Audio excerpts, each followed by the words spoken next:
Myers, Florida. Every winter we visit them for a weekend just to see them and escape the cold. This has been a long-time tradition, dating back to when they first moved there, about 15 years ago.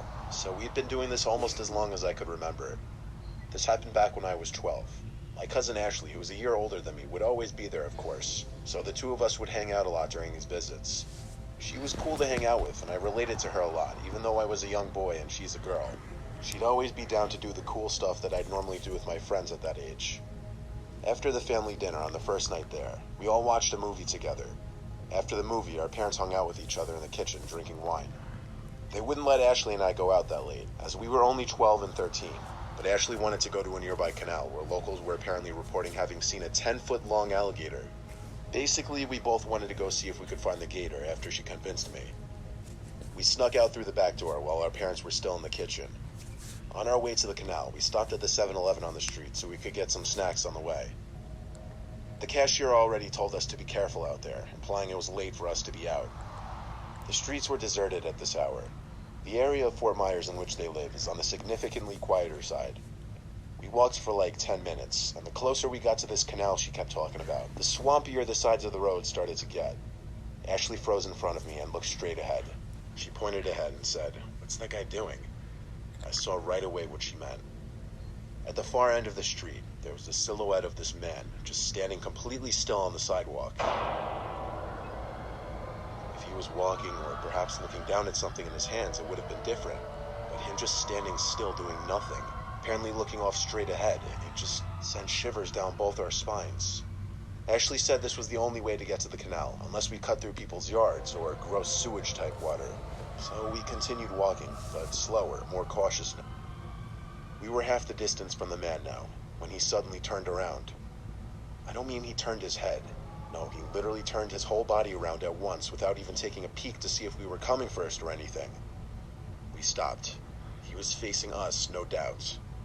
There was a bit of a standoff for a few seconds before he lifted his arm and started waving at us. It wasn't a normal, gentle wave of a hand. No, he was waving his whole arm. It soon transitioned into him making a come here motion with his arm.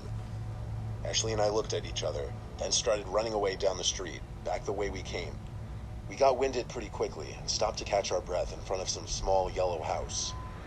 We sat on the grass of the property for a second, just gathering our thoughts.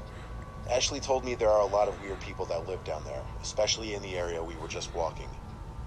Now I understood why her parents didn't want her out this late alone. We got up after a couple minutes and started walking back to her house, when we saw him again. That guy was at the end of the street, not moving once again. He was as still as he was before, his same exaggeratedly stiff, arms flatted side posture. He was directly under a streetlight this time, so we could see his features. He was like 40.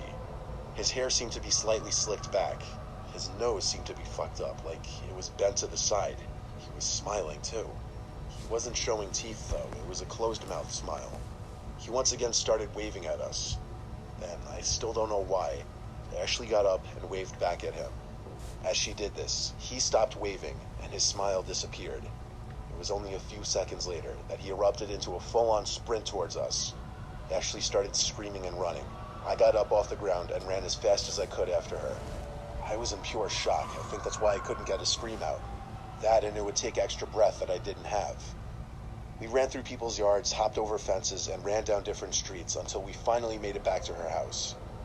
The back door was locked now, so unfortunately we had to knock on the door, exposing us. Trying to avoid getting in trouble, we simply said we ran to 7-Eleven to get snacks. While Ashley's parents were more upset than mine, they let us off with just a slap on the wrist, telling us not to go out again at that hour. That man's face, lit up under that streetlight, still terrifies me to this day, 10 years later.